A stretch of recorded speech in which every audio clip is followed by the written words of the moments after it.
So thanks everyone for joining and for making time out of your day for this. Hopefully this is a very useful webinar. We're going to be covering quite a few different things. So I guess firstly, the announcement from ACER and from I guess GAMSAT were the ones that leaked it.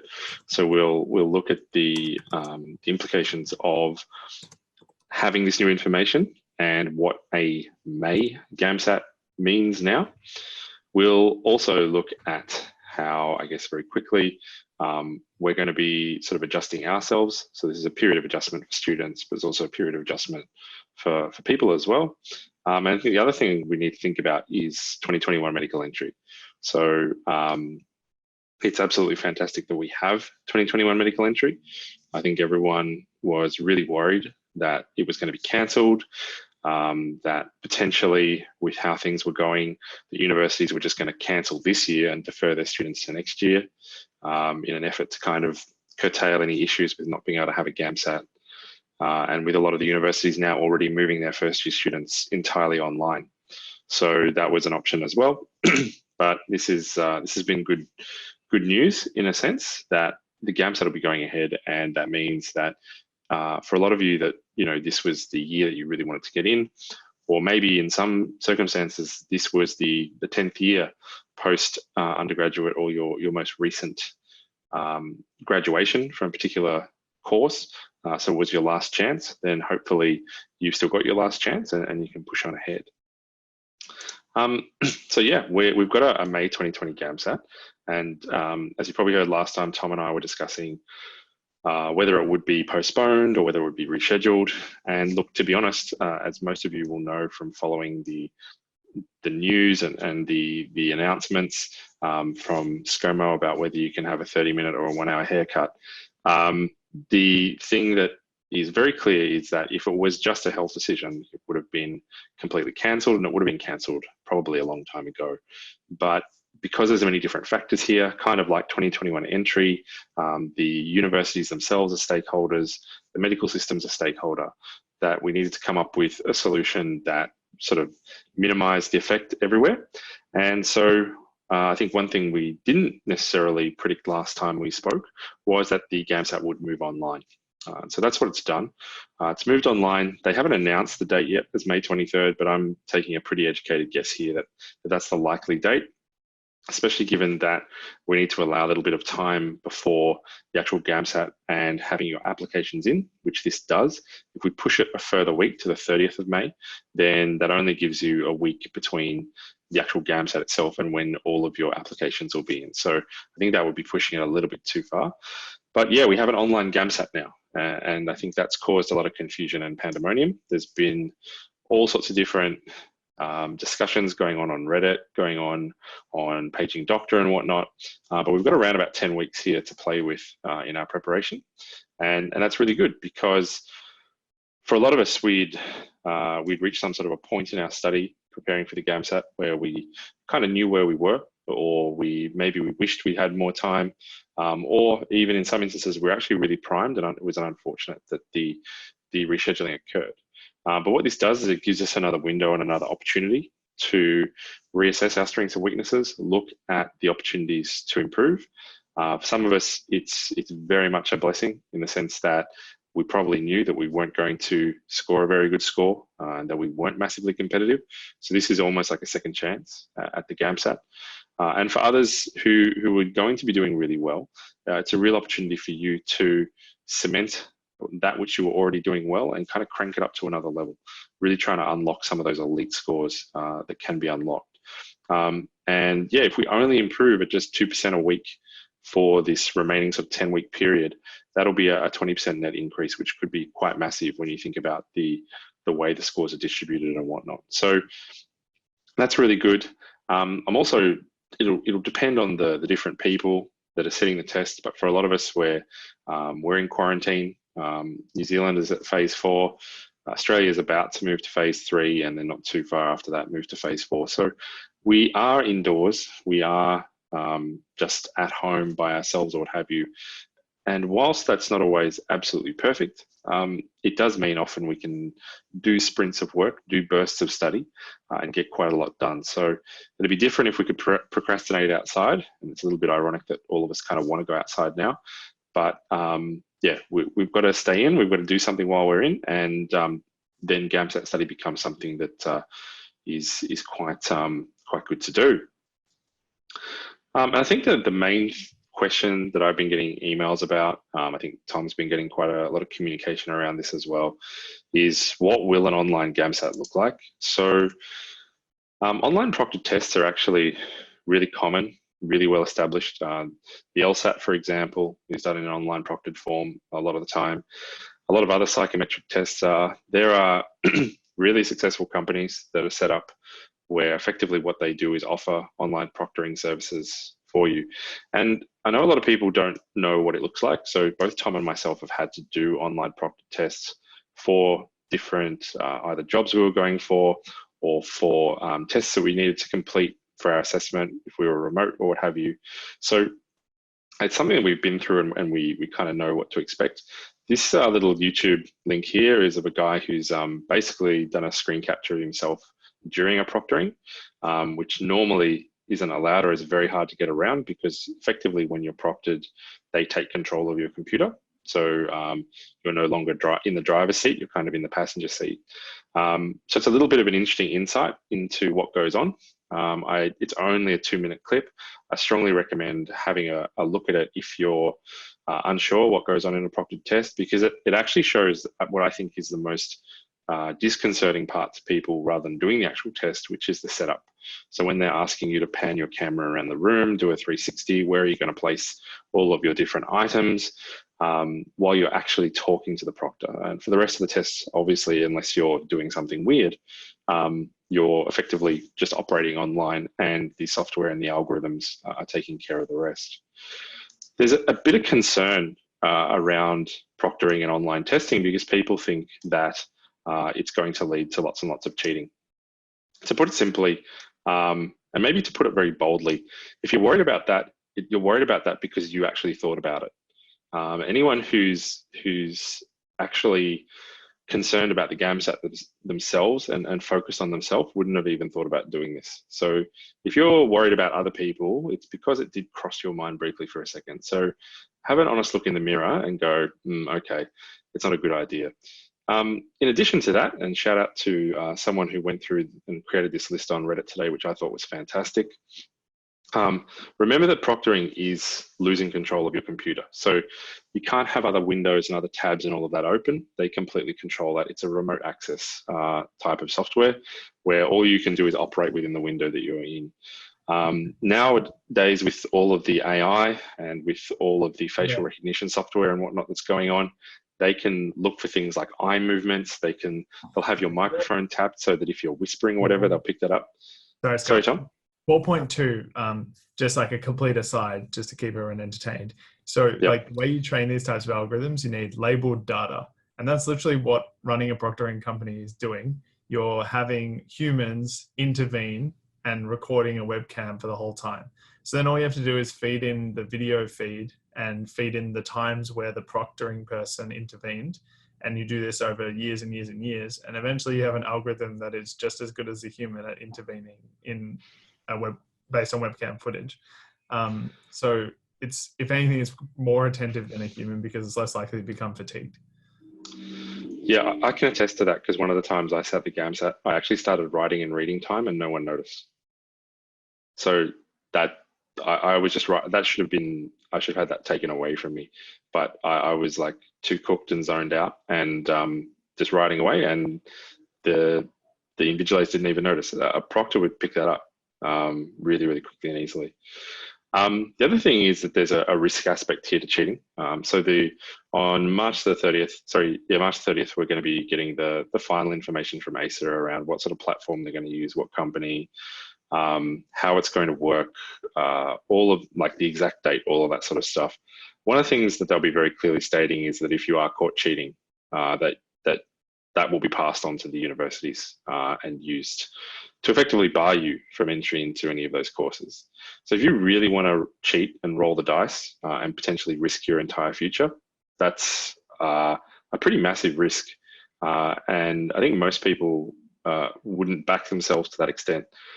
If you are in the extreme minority that want to have a crack at that and think you can actually pull it off, then look, there's going to be like 0 to 1 places taken by people like that. The rest are going to be taken by the right people. And if these people get caught cheating, they're going to be filtered out. And it's another really great way to think of it, is that this way of filtering out people is something that maybe the interviews wouldn't exactly have picked up if they were that great of liars. And now they will be picked up and picked out. So yeah, another good point that someone sort of put in there is that, cheating is going to take up a lot of time. And that's a very good point as well. So yeah, I wouldn't worry about this. If you're stressed about it, it really shouldn't be your focus. Your focus should be how you can adapt to this sort of new online environment and put your best foot forward. Yeah, like of all the tests out there, this isn't one that's easily cheated.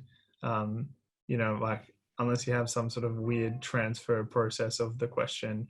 And we have some conjecture about how the actual software will work, which we'll talk about. But there'll be so many safeguards in these systems that it's virtually impossible or stupid to even try. Yeah. So until ACER actually release the information around which platform they're going to use, it's hard to know whether they're going to allow us just a very simple pad, whether it's going to be something like going to Woolworths and getting one of those tiny little whiteboards and using a whiteboard with a whiteboard pen for writing your notes, or planning your essay, or doing any sort of annotation or quick maths, that type of thing. The proctoring can capture that and take that into account. So if there's movement in a specific region or zone, that would be deemed as okay. So that is something to consider there, and why we should wait until March 30 when ACER actually release exactly the information. With that said, I do have some rough ideas because ACER do proctoring for some of their other tests. I would suggest that they're probably going to use that same proctoring program, in which case you do have an area for a small pad beside you. Okie dokie. So now that we've got a bit of an idea about sort of the GAMSAT being online, then we need to think about how this changes the way that we study, or maybe just how we need to take the study that we've done and adapt it to the new conditions, rather than kind of throwing the baby out with the bathwater and starting from scratch.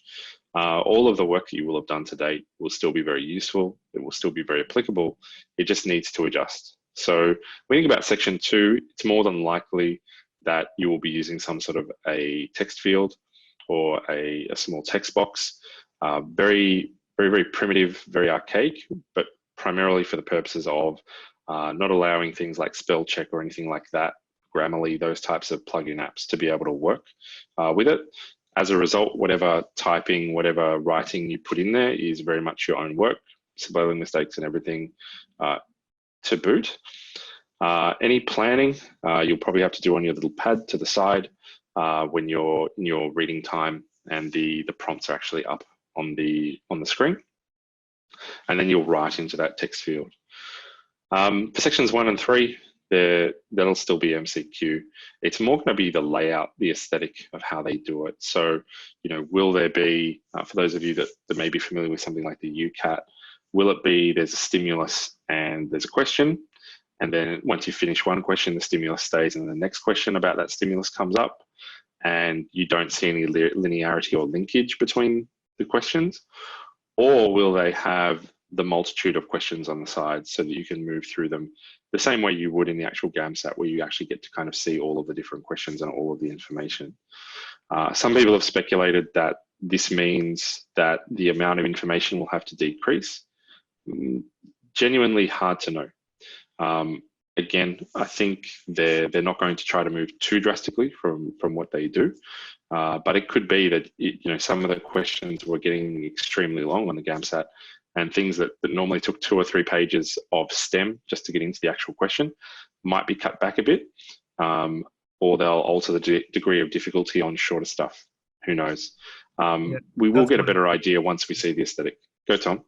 Sorry. Yeah, I was just going to say that's my leaning for section 1 and 3. I think that with whatever solution they decide to use, that they always have an internal group of testers, and they will try it out and see what the impact is on results, especially like on a question by question basis, and probably make some edits or adjustments based on that. There's always a bank of questions that they can work from to kind of optimize these things. And I wouldn't be surprised to see some styles of questions maybe adjust slightly. But I mean, even if questions are really challenging or difficult, they're still, again, that difficulty is evenly spread amongst the cohort. So it doesn't really matter that much. I guess it just depends if ACER wants the difficulty associated with concentrating on a screen to be an aptitude like aspect that they're actually assessing. Because if it isn't something they want to be included in the GAMSAT assessment, then they will adjust it to focus on like the more reasoning and like whatever skill sets that they look for. And for section 2, just some common kind of FAQs from some of our own student webinars in this space. So we had some questions around, quantity of writing and structure, doesn't this disadvantage me if I'm not a fast typer, or, I have really nice handwriting now that's not going to matter. I guess yes and no. A good essay is always one that's well planned and has really interesting ideas and structure, and being able to type or write doesn't really change that. If anything, it evens the playing field a little bit. Everyone will, for the most part, unless you're a touch typer, be able to write roughly the same amount. And if anything, I would expect this quality of the section 2 work to go down for a few reasons. One, people haven't practiced typing, obviously, so that's something we're including in our continuity programs that bridge this gap. Second, it's really easy to get caught into thought streams when you're typing, and unless you're rereading consistently, you'll often make grammatical mistakes and your ideas won't be that cogent. And I don't know, like for me at least, for the handwriting generation, it feels a bit less natural. So for all those reasons, I think section 2 is a particularly challenging kind of change, and it's something that you'll definitely need to do dedicated practice for. And section 1 and 3, it's a little unknown, but there'll probably be some small changes. Yeah, correct. I mean, even one of the interesting things that you see with people that practice their essays on Microsoft Word or whatever the Mac equivalent is that a lot of your grammatical mistakes, a lot of your sort of natural written mistakes, the program fixes for you automatically now. So this won't fix that. And you'll probably take a lot of those errors in there, and you might be shocked at how many grammatical errors you normally make. Whereas when you're writing and you're going a bit slower, you actually tend to make less of those errors. So speeding up doesn't necessarily mean doing better. Speeding up definitely offers its own challenges as far as producing quality work goes. So it isn't necessarily an advantage to be a touch typer or what have you, when what we're really after is great essays that have really good structure, are very clear, etc., and don't necessarily head off on thought streams or start using words like it and that and all of that sort of thing that make assumptions about the reader knowing about what you're writing. The other thing that we need to be, or that's going to be really interesting when the platform is announced, is whether this will be a linear proctored test or whether it will allow you to maneuver through the test. So some proctored tests that are linear, effectively, they don't allow you to go backwards. If you skip a question, it's effectively marked as not attempted. In some instances, it's marked negatively, but it's normally a case of you can't go back and get that mark. And that affects strategy and the way we go about it. A lot of people do the GAMSAT out of order. They do questions based on their own strengths and weaknesses. So if this is a linear test, you can't really do that anymore. And that is something that you will need to rethink once the platform and the understanding of how to use the platform is fully released. So for now, we can't answer that absolutely, but whichever way it goes, we'll probably do another webinar after that March 30 announcement. We can then give a bit more advice on how you would adjust yourself to that. The other thing is this may actually bring a calculator back, but it will be a calculator that is within the actual software. It's going to be the simplest of simple calculators. You'll only be able to use it with a mouse, not with a keyboard, and it's actually going to cost you a lot of time. So it won't be a good thing. It'll be a very bad thing, and to be honest, it will favor people that can do mental maths and be working on their notes on the side. I think just to pause on this one a little bit more, because there are heaps of questions about this. So okay. I think, so a couple of things, right? We don't actually know exactly what this is going to look like, right? So there's a spectrum of ways this could play out, right? They could allow scientific calculators, a scratch pad. They could allow everything to be on your desk. I think it's unlikely for that to happen because it's a little challenging for the proctoring kind of setup to accommodate for that. That being said, there are some confusing questions in the Q&A about like, what if I use a calculator or a piece of paper out of view? Well, that actually favors what we're saying, which is maybe they will allow you to have a scratch pad and a calculator just to make that like not an issue, right? It's not cheating if you have those things and they allow it. Like it's not like you can write down a question and then like remember it and save it for later. Like that's not cheating. It's just doing the question. You'll be the only one in the room. So I don't exactly know. Because for instance, like right now I'm pretending to use a calculator and you can't really see that, right? So are they going to make you position your webcam in a way where they can see your desk? Well, that's a bit hard because now I'm reaching to answer my questions, so I think there's two different ways that this works out. Either everything has to be digital, and when you're doing there's a calculator on the screen and there's a notepad that you type in on the screen and that's it, and you can't do anything on your desk, or there'll be some lax allowances to have stuff on the desk and you'll just have to show them what's on your desk at the start and then start testing.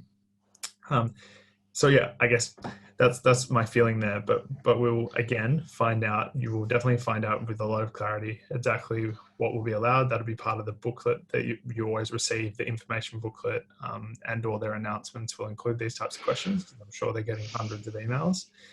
And also you'll probably be given access to a demo of the proctoring software. So a lot of these proctoring companies have demos that you can walk through and get a feel for what it's like. But I don't feel that they'll have a whole practice test available in that format because I think the timeline's too short and they'll have other priorities on their plate at this time.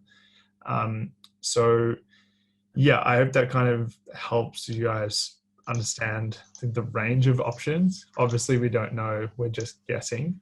But whatever it is, it will be evenly spread across all participants. So there won't be cheating. Everyone will have the same capacity or won't have capacity to use things on their desk. It'll be even. Yeah, so one of the interesting things, if you have a look at that video link from YouTube, or even if you just Google proctored test example and see what YouTube brings up, normally the webcam they're asking you to use isn't the one in your laptop. So this is why they say do it on a computer and have a webcam.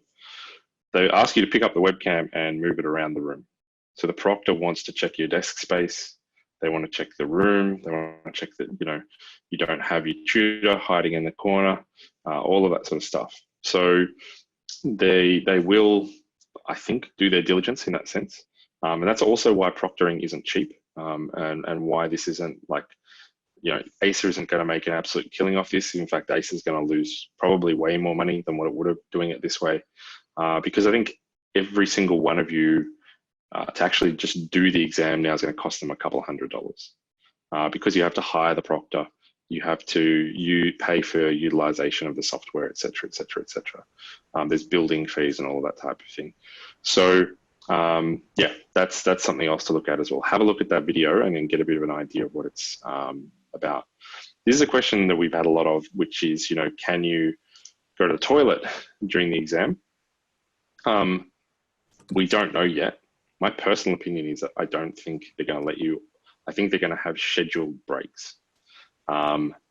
If they do allow you to, then that favors the idea of a linear exam, because if you go to the bathroom to Google the answers of a particular thing, it won't matter because you can't go back to it.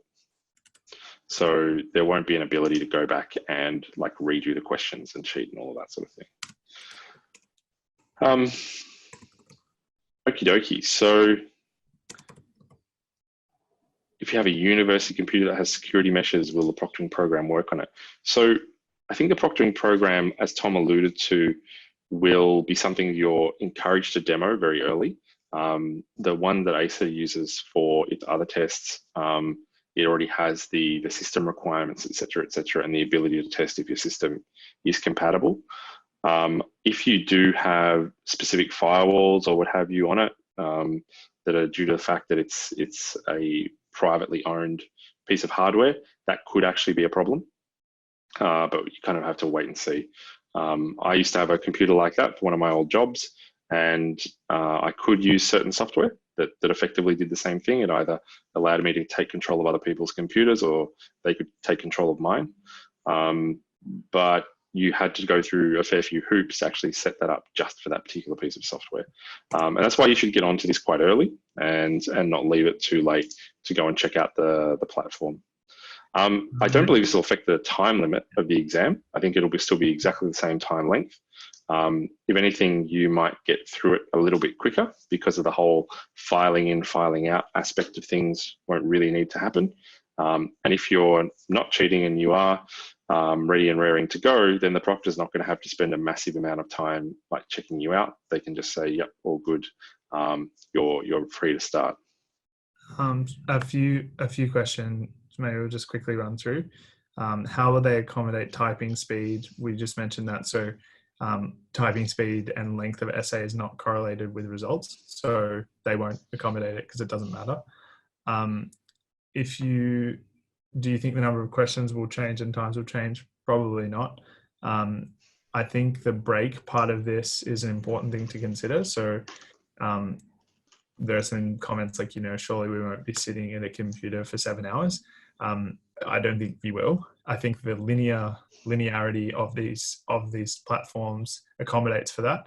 So you can take a break, and then if you take that break, you can't go back to previous questions. So there's no capacity for you to cheat because you can't go back and change your answers, which means that you can go to the toilet for as long as you want. And when you come back, it's like, it doesn't matter. There's no love lost because you're still in the same situation as you were before. You're just doing questions in a forward-looking way. And I guess importantly, just some, again, more technical stuff about these proctoring solutions. They timestamp everything that's happening. So if you lose connection or your laptop dies or something like that, you can re-log in through that secure link, and everything, all your performance is timestamped.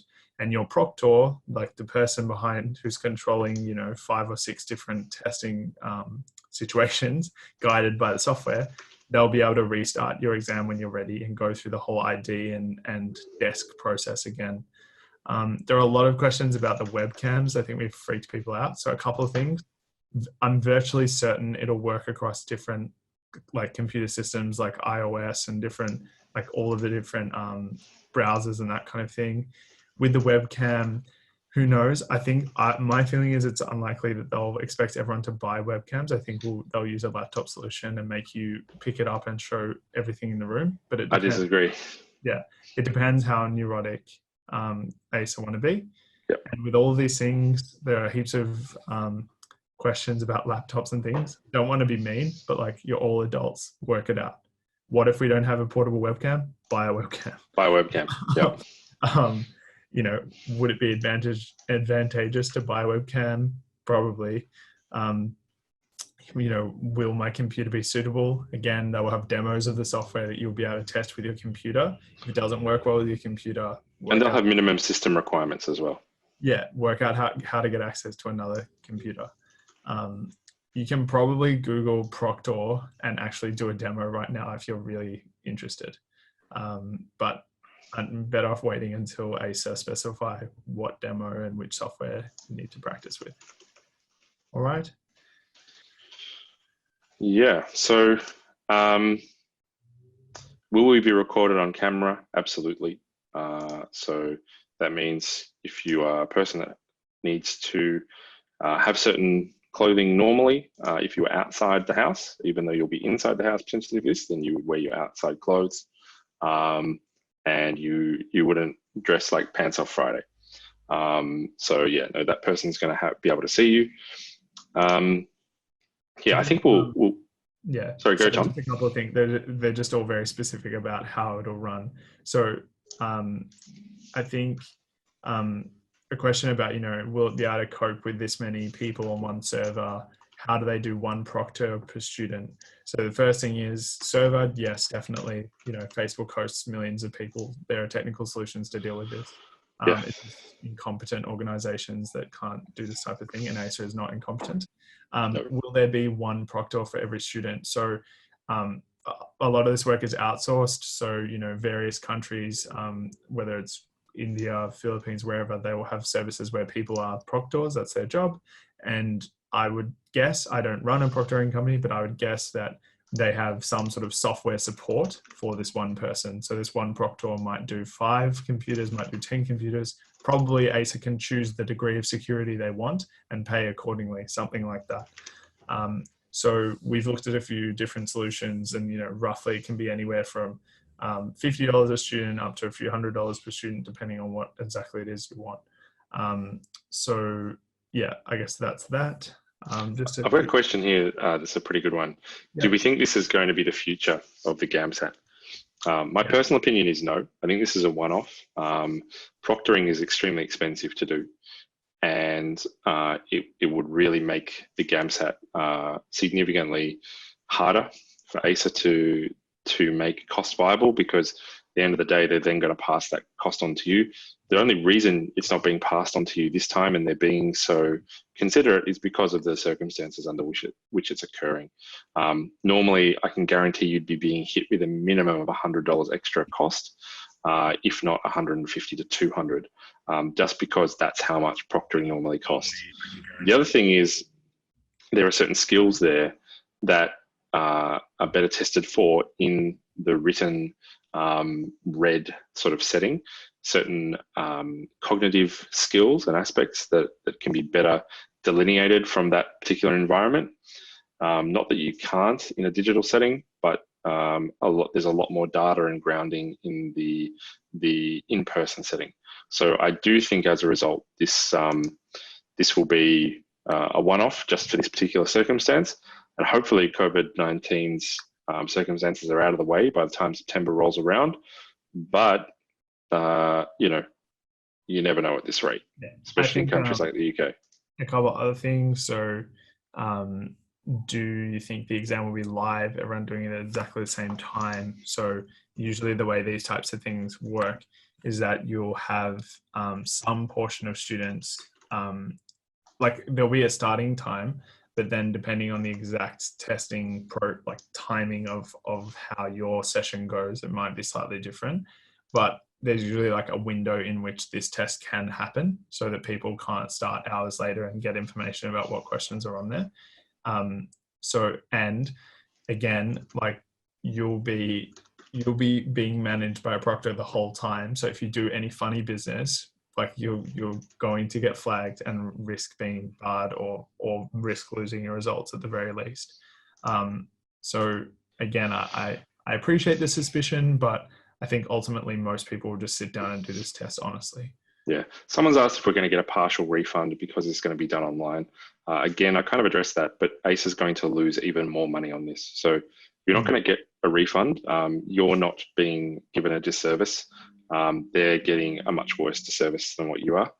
And so they're absorbing the cost on your behalf. Alternatively, ACER have been very, very good in their messaging. They said that if you want to cancel, you can. If you want to defer, you can. If you want to re-enroll, you can.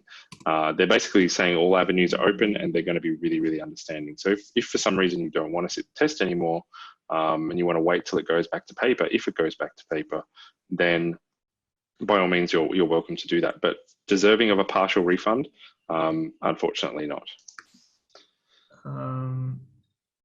Yeah, so more questions about laptops dying and stuff. So that's why people won't be having the exact same timing. it'll be Proctored sessions. Once you lose connection, they will timestamp when you lost connection and give you an opportunity to come back. It's like a basic thing from these softwares. Yeah. I feel making it linear will really disadvantage candidates. Yep, but it'll disadvantage everyone evenly. So it doesn't matter from ACER's perspective because it's still going to be a bell curve, which is what matters, right? So if you're concerned that it's really going to disadvantage you, then what we talk about next is important. We're really going to focus in our preparation on how students should be preparing to address some of these potential changes. Will the results be available later that day like the UCAT? No, it won't be that quick. But one of the other things you pay for with the proctoring service can be a fast turnaround of data. So that's definitely possible here. It certainly speeds up section 2. Okay, what if the government decides to shut down retail industries? How do we go and buy a webcam? Order it through Amazon or something like that. I mean, if you're really in a situation where in the future there's no way to go and source the necessary requirements, then yeah, that kind of sucks. But this is why, as of March 30, which is, what is that, 4 days from now, you'll have all of this information, and you should act immediately. If you're a serious GAMSAT candidate, you shouldn't wait until 4 weeks from now to know what the status of the world is at that point. You should immediately go, right, I'm seeing the GAMSAT and I need these things, especially given things could be declining. I'm going to go get that now. Someone said, can we do it in libraries? Yeah, you can. The goal for you should be a space that you have a stable internet connection, you have a solid computer, it can be proctored appropriately, and you're not going to be disrupted. The only risk with the library is that a security guard or someone walks in and says, hey, what are you doing, or something like that, and that would trigger the proctor. So you would maybe need a friend, or you'd need to put a sign up saying proctored exam in process. Please do not interrupt. Booking has been made for the room, or something like that. But that's definitely something I'd be thinking about, especially if at-home internet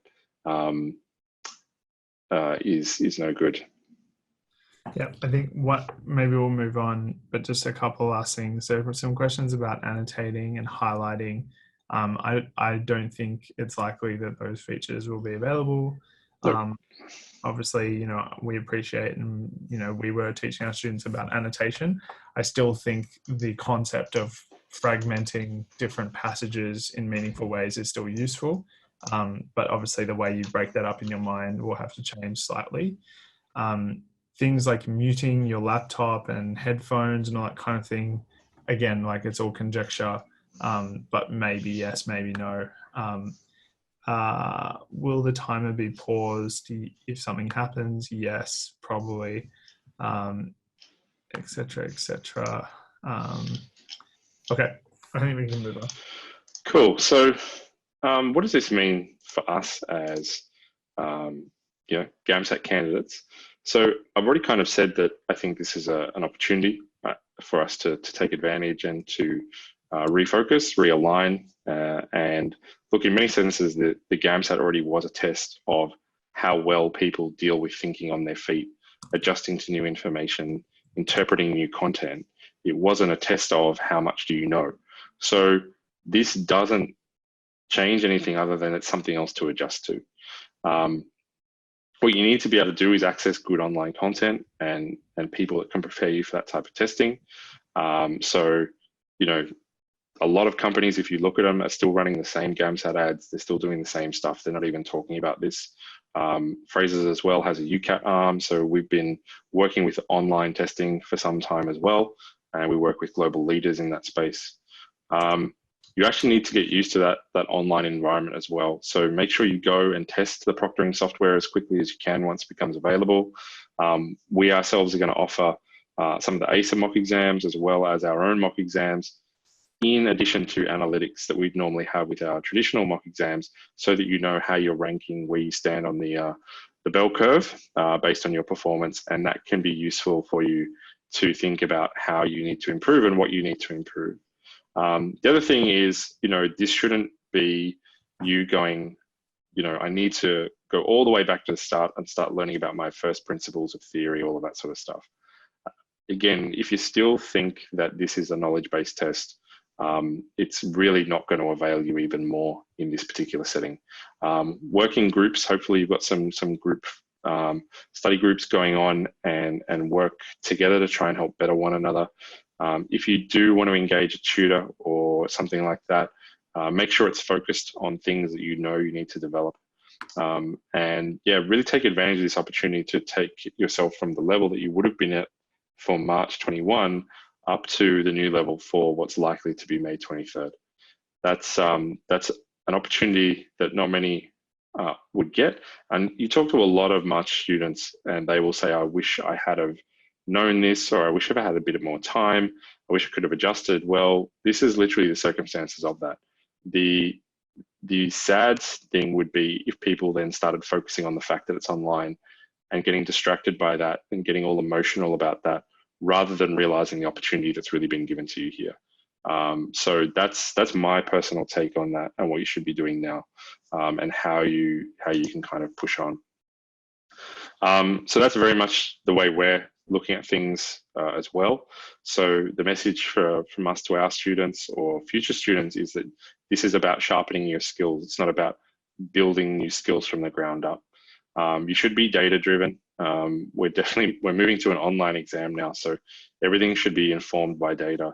And you should be looking at, if you've done previous mock exams or previous tests or what have you, what that says and what that allows you to infer about how you go forward. One of the big challenges a lot of you have if you're current university students is how to juggle uni, how to juggle GAMSAT, quarantining, and the ever-evolving timeline there. The simple answer to that is to plan ahead as far as you possibly can. One thing that I was just chatting to someone about the other day was have an Eisenhower matrix pre-set up for each month coming up, and start putting things, or even each week of each month, start dropping things in the important and urgent matrixy points, and you'll get an idea really quickly of how things are going to evolve from being not urgent to urgent if you don't address them at an earlier point.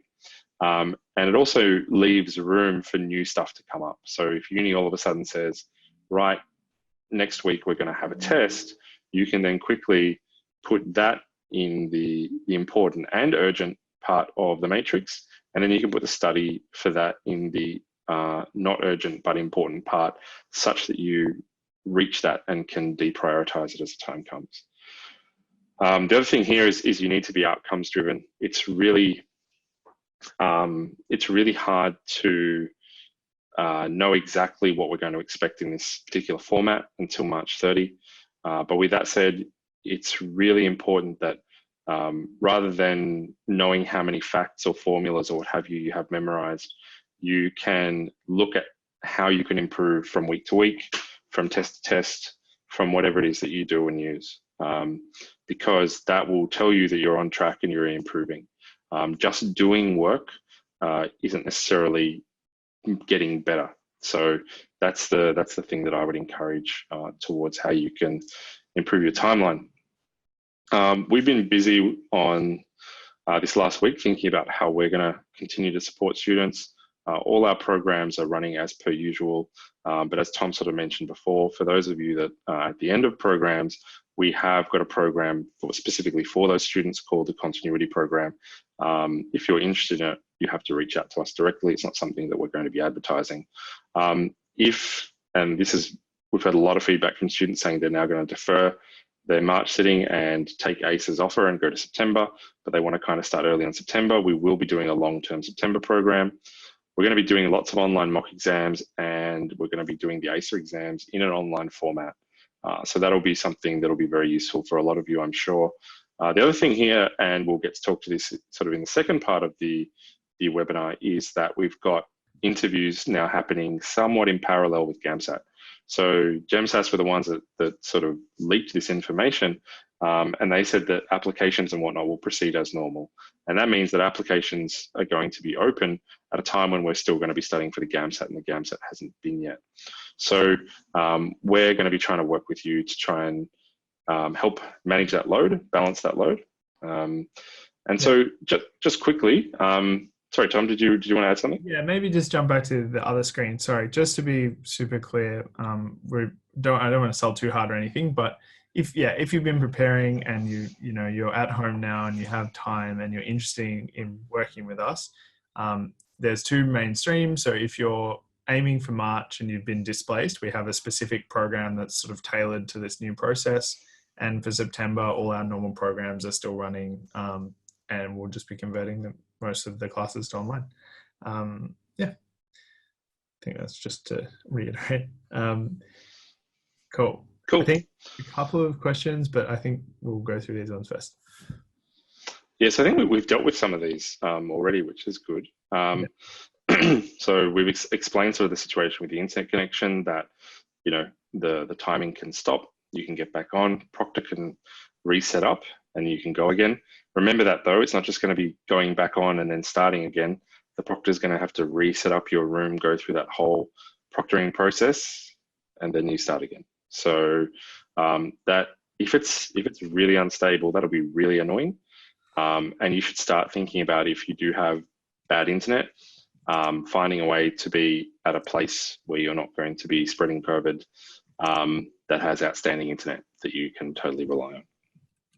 Same with your computer. Again, if you don't have a great computer, that's fine. No, tablets are not going to be okay for this. It's going to have to be a computer. Borrow one, or go to someone's house who does have a good one. So yeah, start thinking about that now. Once the March 30 announcements come through, we've dealt with cheating and we've dealt with section 2. Is there anything else in the Q&A? Yeah, there are a few things that I've been thinking about. So I know we'll talk about applications a little bit, but I think this is a really sort of prescient question, which is about bell curves and how standardization work and what will happen, scores up or down. So I'm quite keen to take this one. So I think the most important thing with the bell curve, how will this affect the percentile curves, is that ultimately whatever decisions they make about how they run the test will evenly affect everyone, right? Like there won't be some people that are still doing it in paper and some people that are doing it online. Like everyone who sits this exam will do it the same way, right? So what that means is that it will be evenly spread. So the distribution will remain the same. And by definition, if you have a bell curve and you have another bell curve, you can still do all the same maths to merge them into a comparable score. That's exactly what happens with the year-to-year comparisons. So even though one exam is sat online and one exam is sat on paper, where you sit amongst a cohort, how people perform on different questions, all of the various aptitude aspects, and like Scott, obviously you've been doing heaps of work in psychometrics, like those things are still possible to achieve with this type of test, and all the corrections for different scores and things will still happen. And then that will just be compared to where people stand compared to previous years. Like it's not, I know it's can be complicated on the face of it to understand, oh, this is unfair, but like it won't be. Yeah, correct. And if anything, all of the various skill tagging that you do within the exam, that becomes much more automated when you do it in an online setting. So they can more easily create that bell curve. So there shouldn't be any issues there. And I guess just to add in as well, like, will this change, on an individual basis, will this change your distribution? Yeah, maybe it will. Like maybe it'll advantage you slightly, maybe it'll disadvantage you. But again, like this is the situation we're in, right? At least they're running it. They could have cancelled it altogether. So going back to what we said, you have to plan for this. That's why we're, shifting the way we're teaching for the next few months to account for this. If you're preparing on your own, you should be writing essays on Microsoft Word. You should be trying to do questions without annotating. You need to adjust the way you prepare to whatever is going to ultimately happen on the actual day. And one other thing, you've already put it up, Scott, about Yeah, so I mean, we spoke about that last time. They are not buying time. It would have been not only more sensible to completely cancel it when they said they're probably cancelling it, but they should have cancelled it earlier at the point in time, because they cancelled Singapore and China way earlier than way earlier than the Australian and the UK tests. But the issue here is that literally there would be no methodology for taking people into medicine, and no, GPA is not a good reason to take people into medicine. And no, you couldn't just do it through interviews, and no, they wouldn't invent a new test.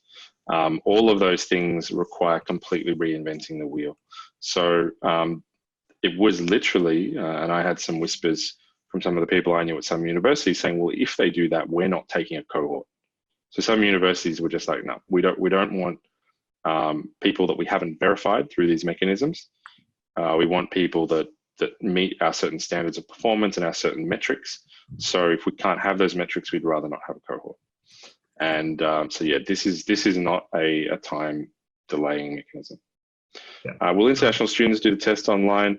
Absolutely. You can do this test from anywhere. The internet exists without boundaries. So yeah. A couple other things. So about scores, will scores go up or down? Neither, because again, supply and demand conversation, the number of students that ultimately sit this GAMSAT, I think will pretty much stay the same. I think it's relatively unlikely that a huge number of students don't sit this much because they've been displaced.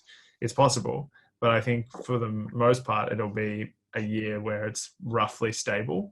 The only unknown factor is whether or not all of the medical schools are going to accept students in the same way, but assuming an isolated system where all of the medical schools get on with business and accept the same number of students, and we have the same number of applicants, scores won't change. It's just a simple supply and demand curve. Yep. So that would be my expectation. Someone's asked if the test will become more like the UMAT. I think the answer is no. They're not interested in changing the test. It's more just the same test in an online setting. Yeah. And that sort of goes back to me saying that I don't think this is now moving online. This is more exceptional circumstances dictating an adjustment in the way they do it this particular time. Yeah, I think for section 2, there have been a couple of questions about like, will you have to do task A before task B? Will there be page limits? Will there be word limits? Again, we don't know precisely. I suspect for section 2, it'll be similar where you have task A and B, but it's the type of thing where you can't take a pause or a break when doing section 2. But that being said, maybe it does make sense to make it one at a time and you can't go back, because then if you lost connection or something happened in between task A and task B and you looked at both, then you could sort of cheat by taking extra time to plan for each of them. But again, like I think for the most part, most people won't have these issues. Most people will do this in an honest way.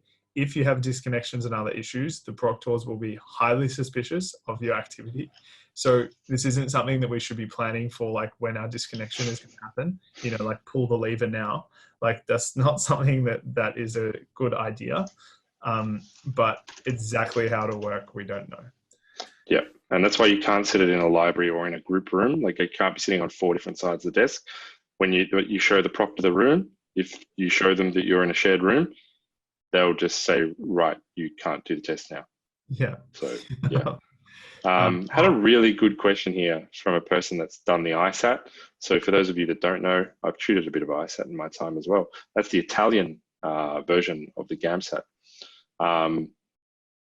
Or is that the IMAT? Either way, it's Italian.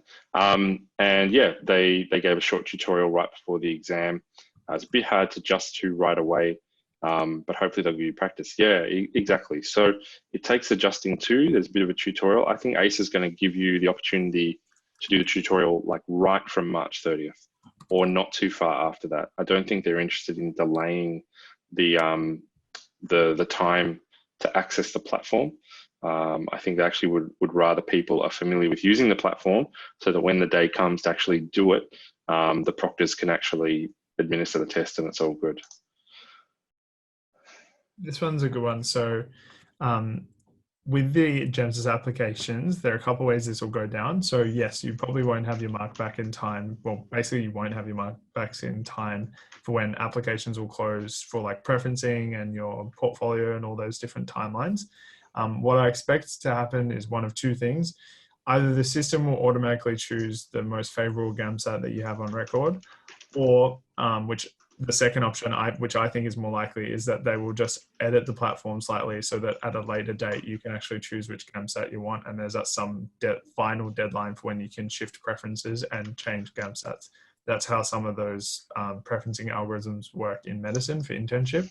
So they lock your system, but you can still change preferences and scores for a couple of weeks, and then they make a final shutdown at some point. Yeah. Someone's asked if like the essay topic will be the coronavirus. I'd say no. No. Like that's way too obvious.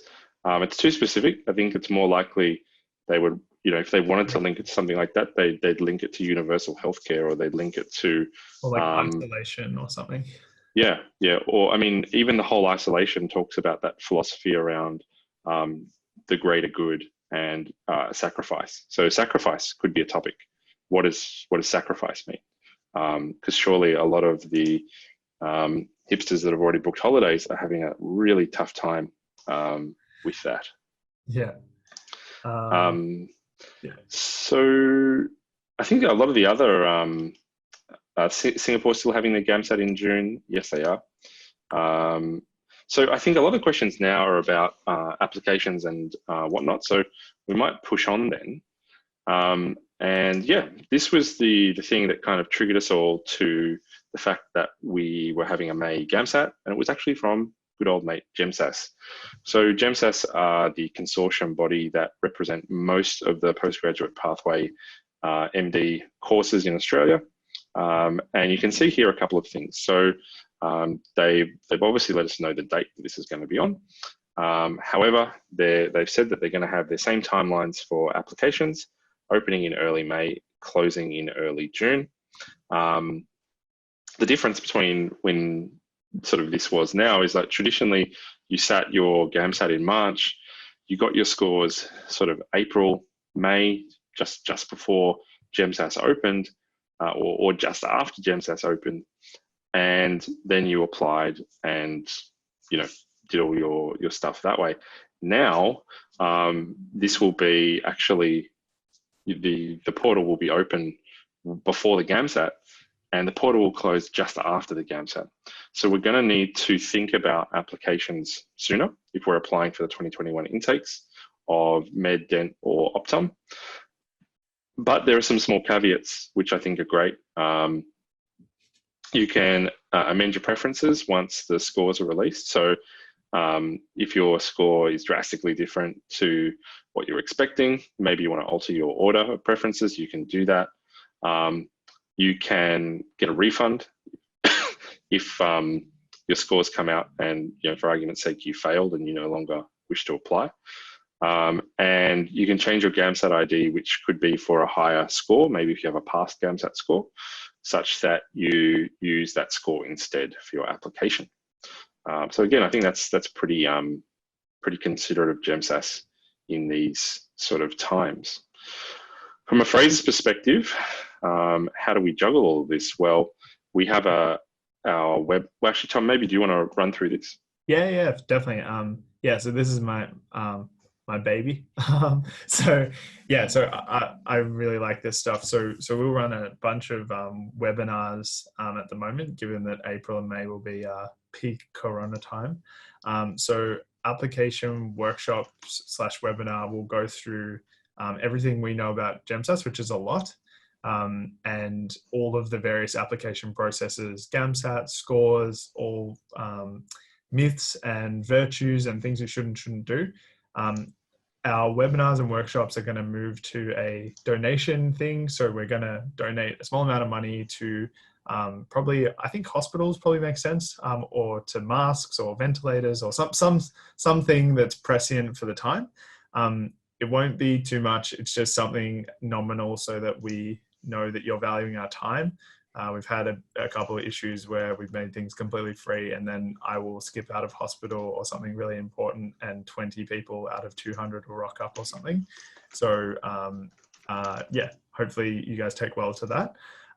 So application workshop, the reason that we're so well placed to do this is because of a couple of things. So we've been doing these kinds of applications consulting for many years. Scott for longer than me, but me really focused on it for at least 5 years.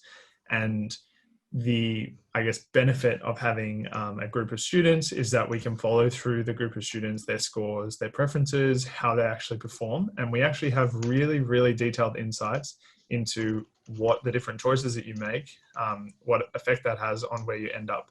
So one thing I'd recommend, a small plug, type in preference machine, GAMSAT preference machine into Google. You'll find our website, especially on the GAMSAT website.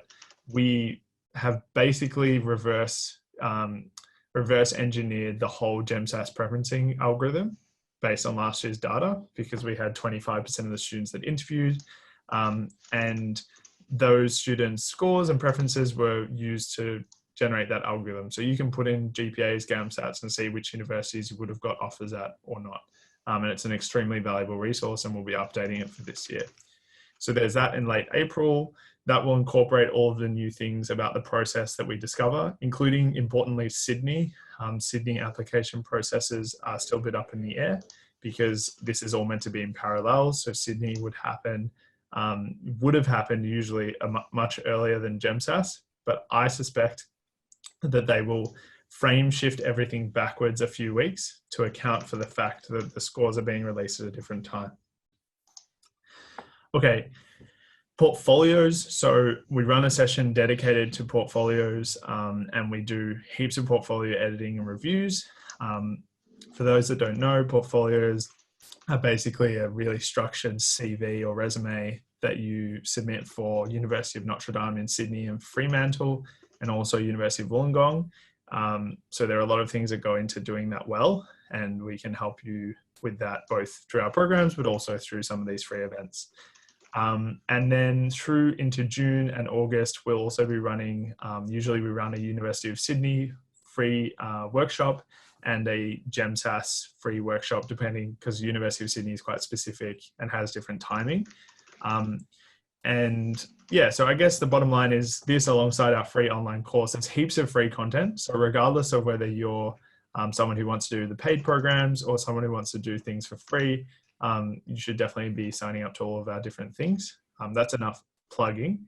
And just, I guess the bottom line with all of this stuff is there are two key things. One, no matter how the interviews like play out and applications and all these things, we're quite malleable. So we'll adjust our timelines to optimize your preparation as much as possible, both again, free and or paid. And secondly, we've been doing this for a couple of years now. So we have 100% money back guarantee on all of our interview programs. If you sign up for an interview, if you interview program right now and you don't get an interview offer, you get your money back. Doesn't matter if you've done interview training, private tutoring, workshops, we just cop it on the chin and you'll get your money back. It's a way for us to allow students to start preparing earlier.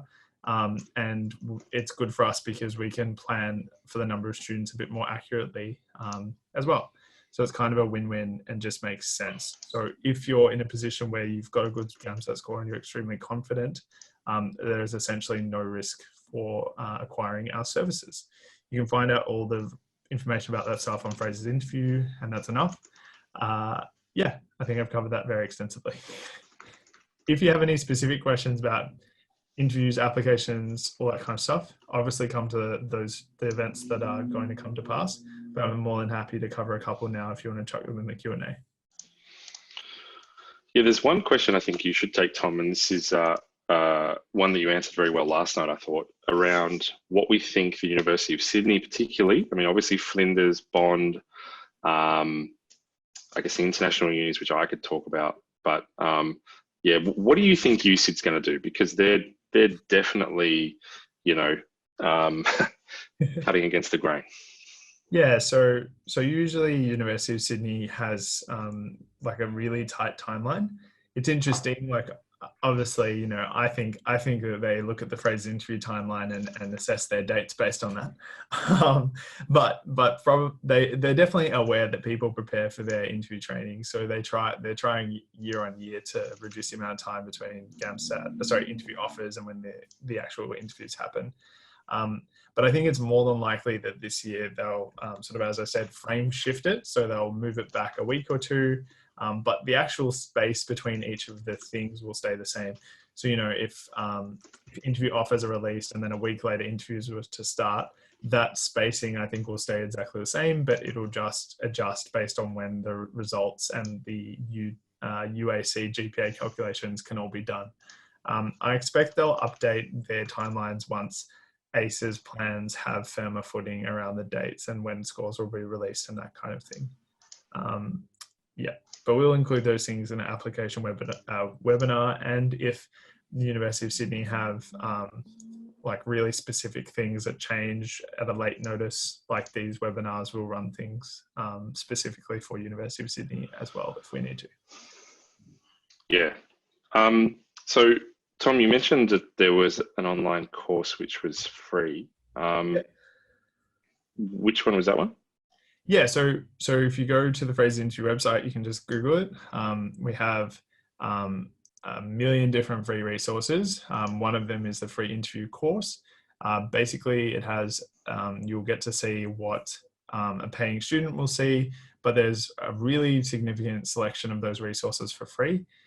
So as an example, there's videos of myself, Cal, Eden, some of our senior interview tutors answering questions on different stations. There's a whole section about applications, portfolios, that kind of thing. I have to say, I think it's probably a little too early for most people, but just maybe bookmark it for something to do closer to the time. And we'll definitely reach out and prompt you guys to do that in any case. Yeah, well, there's a reason why we've scheduled this stuff when we've scheduled it, because we think it'll be the easiest time to balance with your GAMSAT study, and also allowing enough time to process everything that you're going to learn there so that you can positively affect your applications and your portfolios if that's what you're doing. So rest assured the dates that we come up with are going to be more than ample. We're not like some of the other companies that have announced something once the actual interview offers or something come out. We're planned very much well in advance, and that's why we're also pretty sure that we know UCID and some of the other unis are actually watching what we do to try and adjust for that. So we're being very proactive in that sense. Just stay in touch. Maybe shoot myself or Tom an email if you'd like to go on a mailing list for that. The other thing, sorry, we do have a couple questions how to reach out to us. So you can just message the bubble on the page. That's our intercom chat. It does go to our operations team. But if you want to get Scott or I directly, there's tom@frasersgamsat.com.au or scott@frasersgamsat.com.au. And a couple of interesting questions. So will med interviews be online? Obviously, it depends on how this situation plays out, but I think more than likely at this stage, at least from being in the hospitals, yes. But if our case volume goes down significantly, I can see a world where maybe some of the interviews in September are in person. But the thing is, like, med interviews are so easily done online, and whilst there is some non-verbal stuff that might be lost, it's still relatively effective from doing some online training myself. So I still think that it's a pretty good solution. So probably I'd say 80% chance. The other thing is to add to that, like a lot of the overseas universities use online MMIs and online interview processes anyway. So what Tom said is absolutely true. It's very easy to pivot to online MMIs and online processes. Things like Zoom, what we're using right now, has the ability to break people out into rooms and cycle people through rooms, and it's very easy to do MMIs within that space. So yeah, again, that could be a pretty happy pivot. I like this one. Do you reckon using your arm or hand as a writing pad is allowed? Top notch. I mean, like, I guess they might get you to like declothe and show your arm and hand and leg. But what? Yeah. I think that it's like I said, I think that more than likely they will allow you to have a scratch pad or something like that to avoid these issues of, like, you know, if someone looks down for 5 seconds, does the proctor pause the exam and tell you to show with your camera what you're looking at? Like, you know, that's, and what I just said, that's exactly what would happen. So if the proctor is suspicious, they will pause your exam and say, like, show me with your camera what you just looked at. And if you do something suspicious and try and avoid it, then obviously you're going to be in trouble. If you turn your camera around and it's just like the wall or a water bottle, then they won't care. I guess just be sensible about this stuff. Yeah. So there's a question there from someone asking about whether, because of the inconvenience caused by this, September 2020 will all of a sudden be used for the 2021 intake. I think the answer is no. No. I don't think the motivation here for ACER, I believe, is to try to continue business as usual so that they have a March 2021 intake, not to increase the pool or anything like that, because the September goes to the March 2022 intake for Australia. Yeah. And just being so cynical, yeah, I'm being cynical, like for a university like Melbourne University, there's probably something like $50 to $100 million of course fees at stake for a cohort of medical students to come through their program.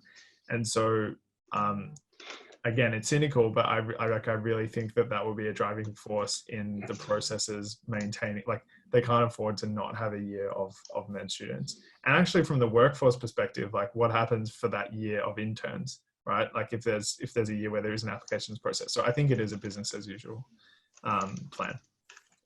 Yeah, and that's what I meant by stakeholders earlier when I was talking about that. So the universities, education is how they pay the bills, pay the researchers, do a lot of initiatives for students, all that sort of stuff. To not have one of the higher paying degrees, medicine, running is problematic. So that year's worth of revenue is really problematic. So yeah, I'm sure that was something that was said to ACER, is like, please find a solution. And they have done that. Maybe we'll keep going. I think we've got one or two more slides, right? Or is that it? Oh yeah, sorry. No, they were just some general interview FAQs, which I think we basically covered. You can change your preferences though. I think I've mentioned that if I didn't come across clearly enough with that earlier. So once your scores come out, there's going to be a small window opened again to go back into GEMSAS, reassess your preferences and what have you. Maybe use your new score or revert to an old score if you have one, and then hit submit again. Equally, at that point in time, if you go, actually, you know what, I don't want to apply anymore, you can get a refund and not apply anymore. So that's actually a really good thing to come out of this. A lot of people asking about combined scores. That's good. They don't exist. So that was just my chance for me to say they don't exist. Yeah, it's like it's getting to the point where I'm becoming geriatric with this shit. Like combined scores, I've done 2 to 3 different podcasts, written articles, which you will find all on our GAMSAT website. Just Google combined score, Google preference machine, play around with it. You'll quickly find that the way that the GEMSAS algorithm works based on our reverse engineering is actually like not linear at all. It's non-linear. So some schools, GPA was more important than GAMSAT. Other schools, GAMSAT was more important than GPA. And the reason that happens is because depending on which students preference different schools, the stacking of scores for GPA or GAMSAT will be different. So this idea of just adding together GAMSAT and GPA makes 0 sense. But that's enough of a rant there. All right. Yeah, so this is a good question. If you want to get into maxillofacial surgery and you've completed dentistry, do you need to sit the GAMSAT again? Usually yes, because your GAMSAT score has expired. By that point, we've had loads of students. In fact, one of our students recently was a lecturer in dentistry at Melbourne University, and then needed to do the GAMSAT to get into med now to be a max fash. So yeah, you're going to have to do that. There's no way to reuse your scores. And just so maybe we stop screen share if we don't have any more slides. That way. Oh yes, sorry about that. For the recording. That's okay. All right, so this is the time where we answer any and all of your questions if you're watching on Facebook. So a lot of the questions that I've got here open just in general, and Tom and I do have to finish really sharp on time because we have another crisis meeting to get to, as is the state of the world at the present, bang at 8:30. But how do you balance uni applications, portfolio, and etc. in a small window? To be honest, just reach out to us. It's actually not that hard to do. Yeah, shoot shoot myself an email, scott@frasersgamsat.com.au, and we can book in a time just to have a bit of a chat. It's especially with applications and portfolio, once you've gone to those webinars are only going to cost you an hour. A lot of that will become clearer. There's no need to start working on your portfolio now. Portfolio is not something that the number of edits or the degree of editing is the huge factor in how well you do. Those types of universities are looking for an individual and a candidate of a specific caliber and a specific type. And that's not something you can necessarily fake. So don't overthink that. I think the bigger thing is how to balance uni and GAMSAT in these sort of times. And I still think my Eisenhower matrix idea is a good one. If you don't know what that is, maybe I should do a podcast on that to explain how you can actually do that.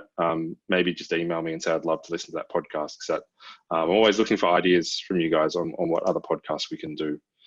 I didn't prepare for March, but circumstances have changed. Do I have enough time? Absolutely. I think a lot of people only really studied for a couple of months for March anyway. There's a couple of months now until May. So yeah, I think opportunity avails you now, and you can definitely make the most of the circumstance. Should we prioritize uni work or GAMSAT study? Depends what your work is, but I think you're probably not anymore. Uni and GAMSAT, yeah, you have to find a way to prioritize both. I completely agree with Tom. And again, that comes back to that priority matrixy type stuff. There'll be times when each of them peaks over the other, and you need to know when to adjust. So there won't be reading time. This depends. On March 30, ACER is releasing their booklet, their guide on what this exam will look like, the demos, all of that sort of stuff. That'll let us know whether there's going to be reading time. If it's a linear exam, there's actually no need for reading time, because you can't, unless they linearly walk you through every single question, but kind of makes no sense. But if it's a non-linear exam, then I suspect they will allow you some time to kind of scroll through and see what's going on. Do you think I want to go easy if I want to be a GP in Bega? Yeah, I can hear you in Bega right now. Do you reckon they'll go easy on me because I want to be a GP in Bega? It's like, well, probably they should, but... Tom actually did a rotation in Bega, so he knows all about that. No, look, sadly, these are the wrong guys to be talking to. If you're applying for Melbourne Uni, for example, and you want to put in that additional information, I would definitely chuck that in there. Online virtual, do you think guys may shift the student intake? This one, right? This is kind of funny. Like, will being online basically mean that your interpersonal skills are not assessed? I mean, probably, unfortunately, to some degree, yes, but it is what it is, right? We've explained the stakeholders. This is the situation we're in. Like, we have to proceed to keep things going. It's interesting, like at the hospital at the moment, all of our handovers are now being done digitally. And I don't know what it is, but a lot of doctors that are in hospitals for a long time, they've just never done anything except being told when to work, and like never used any software. And it's honestly hilarious how like a 35-year-old consultant can't even work out how to use their microphone or web. And they're just completely silent the whole time. And I'm speaking to like, like trying to be the emotional support coordinator on the webinar, being like, hey guys, yeah, I can hear you. And there's just like utter silence, or you're watching this. Yeah. And they're like, why haven't you ordered the CT scan? You're like, I couldn't hear you for the last 2 minutes. Like CT scan, I ordered a TV dinner. I misunderstood. So basically, I mean, in general, my experience is that, online stuff, you can still work out social skills. Yeah. The exam allows flipping back and forth. How can we know how many questions done? As it's no longer a separate MCQ sheet to check. Yeah, you got to kind of keep a mental log of how you're tracking. That's definitely something that you do miss, is being able to look across that sheet. I agree. Is it possible to gain entry to med with one GAMSAT attempt? Yes, if you do very well. Absolutely. Yeah, for sure. I put my scores from last year into your calculator and it said 100% chance to get a digging interview, but I didn't get one last year. Do you think I just missed the baseline score? Interesting. That's a good question. Maybe email us your scores. I guess the hard part with this calculator, and it's one of the, failings of the design, is that because we had a lot of students, like our confidence is pretty high. So there's a chance that for whatever reason, I'd say the one caveat is Deakin out of all of them is the hardest for us to accurately calculate because they do all of these bonuses, like these 2 to 5% bonuses, depending on a number of different backgrounds. So what is likely is that you didn't qualify for some of those bonuses, whereas some of the students in our data pool did. And so the numbers are a bit broken there.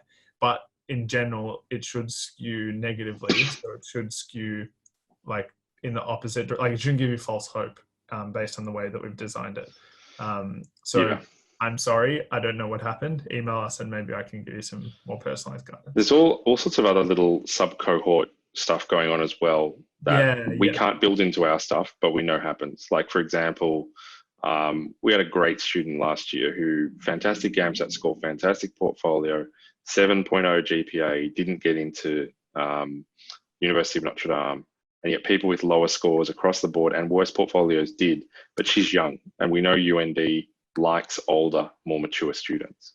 And that's a sad reality, but it just means not everything's mathematical. If we stretch you on during the exam, will that be detected? Yeah, it will. Yep. How would you prioritize the next 10 weeks of study? Well, we've got some ideas around plans. We'll definitely be reaching out to you guys after this with a bit of a follow-up email that'll kind of suggest some structure around that, as well as some things you can do for free, both with us and in general. Tom and Scott, are these correct? Yes, those are our emails. Yes. What is your top time management tip? My top time management tip is to become post time where you are flowing in the exam and not even noticing time. Just give up all your free time because it works well for me. No. I think in general for the actual exam, if that's what this question is about. I think it is. I guess it's interesting. Like we'll have to wait and find out. Maybe we can park this until we find out exactly what the software is and how the test works, because the answer will be different depending on the rules. How will the online GAMSAT be invigilated? By a proctor. Yeah. If you feel like you joined in late, which is completely fine, just go onto the Facebook stream and click to the start and watch from there. And you can comment on the Facebook video. Feel like I need to start doing revision. Look, if you haven't done any study, yes. If you have been doing study, no. This isn't a start from scratch. You shouldn't have forgotten everything from your previous study. And just quick warning shot for everyone. We're going to accelerate really fast because 8:29 we have to go. All right. Yep. In regard to interpreting questions, how will we be able to annotate? We've kind of already answered that. A good breakdown timetable, we're sending that to you. Between now and the exam date, can I do to maximize section 3? Given I'm abysmal, work with someone and work on a section 3 program. Like Fraser's. Yeah. How much is the program you're offering from now till May? It depends on whether you're a current Fraser student or not. Just shoot us an email. Do I use time to revise information or learn new information? Well, the exam's not really about information, so it's more about process and the way you go about things. So I think if you've got good processes, you can deal with any information. And that's honestly a good student versus a bad one. Also, Eisenhower matrix podcast would be great. Yeah, we can do that. We can do that. How should I go about doing section 3 study between now and the exam date? I've not studied section 3. Definitely email me. Will the number of questions for each STEM be given on page, or do we have to go one after the other? We have to wait for March 30 for that one. I'd like to think so. It'd still say, questions 21 through 27 or whatever, but you never know. What do you mean by a linear exam? It means that one question after the other, you can't skip forward, you can't skip backwards, and you can only go in order. What is the likelihood that the exam will be linear? I think like 50-50. I actually think there's a reasonably high chance that it will be. Big part of seeing the GAMSAT is prioritizing questions you'll be better at. You can be able to do that. Not if it's linear. You kind of have to take a punt and know when to move on and not spend too much time and hope that you get through everything. If it is non-linear, then you can still employ those strategies. How will they standardize results across non-online and online sits? Tom's already addressed that. Facebook watched the recording. Super related to GAMSAT, was just wondering how GEMSAT calculates GPAs for students. Use our GPA calculator. It's pretty good. If you have a super hyper-specific question, email us and we'll find that. Yeah, so the accelerated program at Macquarie, which is a 2-year, 3-year degree, there should be codes that allow you to differentiate subjects into first, second, and third year. So top time management tip. I thought I did that. As a hospital worker, will there be support for us considering study? Oh yeah, Sally. Oh man. Yeah, I mean, I know the feeling. It kind of sucks, but Yeah, it is what it is. You can try and apply for special consideration. Yeah, I mean, this is so tough, and to be honest, Sally, this is why you are one of the heroes right now. I've had a couple of students have to email me and say, "Look, Scott, I can't continue on to May. I'm an emergency worker. I'm a nurse. I'm a teacher. I'm someone that is currently propping up society from the situation that we're in. Look, just make an assessment. Feel free to reach out and get some advice. We can try to help you with your timetable. But equally, your health has to come first at this time. And we don't want the stress of the exam to negatively impact. Same time, it could be a nice distraction. So maybe let's just have a chat about that offline. Chance of an interview at Melbourne Uni with a 65 GAMSAT. Yeah, middling. Some people got in with that. Hope you've got a really good GPA. Do unis prioritize resident applicants? Like from their own university? Some do, some don't. And some have a particular amount. Could they just cancel section 2? Unlikely, but never say never. Would you be able to switch between task A and B? We'll have to wait for March 30 for that one. I'd like to think so. As a health professional working full time, do you think it's feasible? Okay, that's the same question as before with Sally. On the preferencing machine, it says you can submit a portfolio to get a score from you guys. How many times you do this? 1. Okay, that's not completed. Because exams now online, students could be potentially privileged. Will the level of difficulty increase?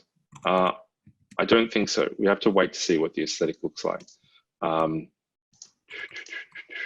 How do you guys handle the food coma that happens in section 3? You eat a low GI meal for lunch. I'm all about my my Carmen's nut bars. They help me get through the day sitting in my cave of trying to get work done for Fraser's. Keep your nuts close by. Exactly. Okay. Any tips for studying practicing section 2? Nope. Yeah, could I work full-time PT? Yes, you could. Before you mentioned that if you leave side of your laptop more than 5 seconds, the proctor will detect it. Would that affect your note-taking? No, if they allow a note-taking space. Do you think we'll be able to do the test on the bed? No. I mean, maybe.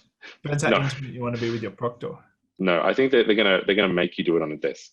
I'm getting like 40 wrong in section 3. Will that approximately translate to in a score? It really depends what everyone else is getting. It's actually not that bad. A raw score of 70. Also depends on what test though. Would you recommend scaffolding S2 as a method to study in writing a full essay? Difficult burst in writing essays. Yeah, I actually recommend practice planning more than writing. That way you can really quickly put the meat on the bones and have really, really good cogent flow and structure. Seeing a 10-mark increase from one GAMSAT score to the next? Yes, I have, loads of times and more. Are the preparation courses you offer made cheaper if you're a current Fraser student? Yes, they are. Chance of getting an interview offer with a 58 GAMSAT and a GPA of 7, non-rural, depends where you're applying, but definitely can happen. Advice for demotivated kids? Ask mum and dad for better homeschooling.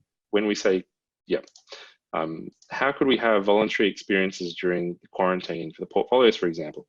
Well, look, I'll be very blunt. If you're only starting your portfolio work and experience now, you're starting it too late anyway. Portfolios is meant to show longitude. It's like a lifetime of experience. That being said, you can take opportunities to volunteer and help the hospital now when it's needed, and in future years that may be worthwhile. Exactly. To have access to Fraser's Ideas Approach Section 2 essay examples. I genuinely don't know.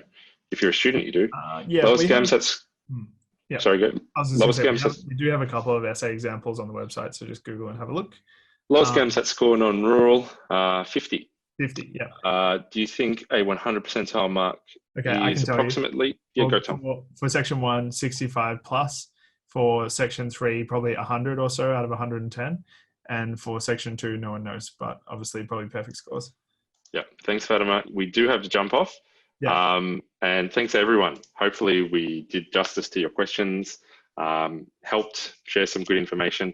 We really do have to go. Hope you enjoyed it. You've got our emails. Feel free to reach out and stay safe in this time. Bye for me. And yeah. Might see you at the hospital. Hopefully not. Okay. Hopefully. Bye. Bye.